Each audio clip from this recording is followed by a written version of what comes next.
Assalamualaikum warahmatullahi wabarakatuh. Selamat pagi anak-anak kelas 4B. Hari ini kita akan belajar dengan Bu Rizky ya anak-anak. Jangan lupa jaga kesehatan dan jangan lupa memakai masker. Hari ini kita akan belajar tentang tema 4, berbagai pekerjaan, subtema 3, pekerjaan orang tuaku. Pembelajaran keempat. Tujuan pembelajaran hari ini: 1. Peserta didik mampu mengidentifikasi unsur intrinsik dari cerita yang dibaca dengan terperinci. 2. Peserta didik mampu menuliskan unsur intrinsik cerita yang dibaca dalam bentuk peta pikiran dengan terperinci. 3. Peserta didik mampu menghubungkan sikap tokoh dengan pengamalan sila ketiga Pancasila dengan benar. 4. Peserta didik mampu menceritakan kegiatan yang bisa dilakukan dalam kehidupan sehari-hari sesuai sila ketiga dengan benar. Apakah kalian tahu anak-anak pekerjaan kepala desa itu seperti apa? Ada banyak hal-hal yang bisa kita contoh dari mereka. Apa contohnya? Iya, betul sekali. Pak Tulus bekerja sebagai kepala desa di Desa Serewangi. Pak Tulus ingin warga desanya mempunyai rasa persatuan dan kesatuan. Ayo kita cari tahu cerita Pak Tulus. Anak-anak, buka buku halaman 118. Mari kita membaca yuk. Pentingnya budaya tegur sapa. Senangnya tinggal di Desa Serewangi. Kedekatan hubungan antar warga membuat mereka saling menjaga. Tidak semua warga Desa Serewangi merupakan penduduk asli. Sebagian warga merupakan pendatang. Mereka masuk ketika kampung ini dibuka sebagai wilayah transmigrasi. Walau demikian, perbedaan asal-usul tidak merenggangkan kedekatan mereka. Kedekatan antar warga dimulai dengan kebiasaan saling tegur sapa. Ketika berpapasan di lorong antar rumah, di jalan, atau di pasar, tidak pernah terlewat untuk saling menegur. Sekedar mengucap selamat pagi, selamat siang, selamat sore, sampai bertukar kabar atau berbincang-bincang sejenak. Semua saling kenal, semua saling peduli. Di ujung jalan tinggal Nenek Ija seorang diri. Ia penghuni tertua di sini. Walaupun begitu, ia masih mandiri melakukan kesibukan di rumahnya. Kadang ia terlihat menyapu pelan daun-daun di halaman rumah. Lain waktu, ia duduk beristirahat di beranda. Pak Tulus, sang kepala desa, rajin menyapa Nenek Ija. Pagi hari, sambil berangkat kerja, ia kerap mampir untuk sekedar mengantarkan ubi atau singkong rebus. Sore hari, ia lewat lagi seraya melambaikan pada Nenek Ija yang duduk di beranda. Pada suatu hari, Pak Tulus tidak menjumpai Nenek Ija di halamannya.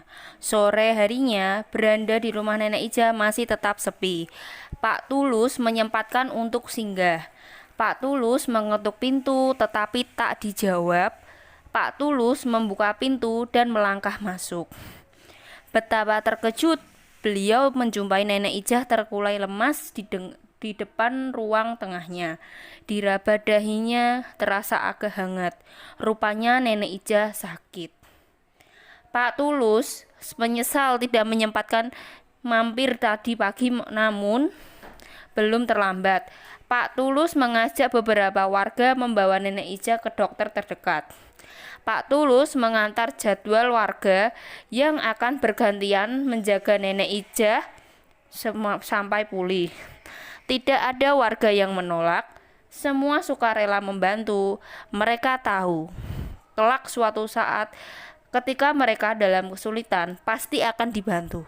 Budaya tegur sapa menjadi perekat warga budaya tegur sapa, membangun kepedulian terhadap sesama. Berdasarkan cerita yang sudah Ibu bacakan tadi, Ibu akan membuat peta pikiran. Yang pertama, Ibu mulai dari judul. Judul dari teks yang sudah Ibu bacakan tadi adalah pentingnya tegur sapa. Yang nomor 2 adalah tokoh. Di dalam teks tadi yang Ibu baca ada 2 tokoh yang muncul. Yang pertama adalah Nenek Ija, yang nomor 2 Pak Tulus. Peta konsep yang ketiga yaitu tokoh. Nenek Ija memiliki sifat mandiri dan tidak ingin merepotkan orang lain. Sedangkan Pak Tulus memiliki sifat baik hati dan suka menolong. Peta konsep yang keempat yaitu tempat. Teks di atas yang sudah Ibu bacakan tadi terjadi di Desa Serehwangi. Peta konsep yang kelima dan keenam yaitu awal cerita dan akhir cerita. Cerita tadi berawal dari kedekatan para warga di Desa Serehwangi, dan cerita di akhir dengan tegur sapa, membangun kepedulian. Peta konsep yang nomor 7 yaitu pesan moral. Pesan moral yang terkandung dalam teks di atas yaitu kita harus saling membantu dalam kesulitan.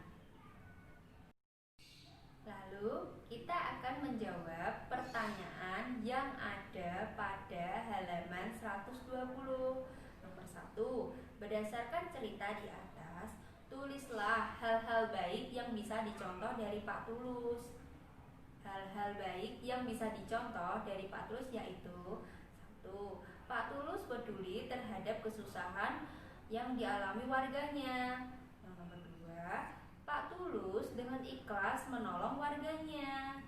3. Pak Tulus sering mengunjungi warganya. Nomor 2, apakah Pak Tulus sudah mengamalkan sila ketiga Pancasila? Jelaskan. Pak Tulus di dalam teks di atas sudah mengamalkan sila ketiga Pancasila. Dengan membantu warganya, Pak Tulus mengamalkan Pancasila, terutama sila kedua dan ketiga. Nomor 3, tulislah hal-hal baik yang bisa dicontoh dari warga kampung Serehwangi berdasarkan cerita di atas.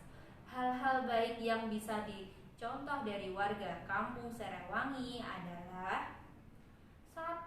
Perbedaan asal-usul tidak merenggangkan kedekatan mereka. 2. Ketika berpapasan, mereka saling menegur sapa. 3.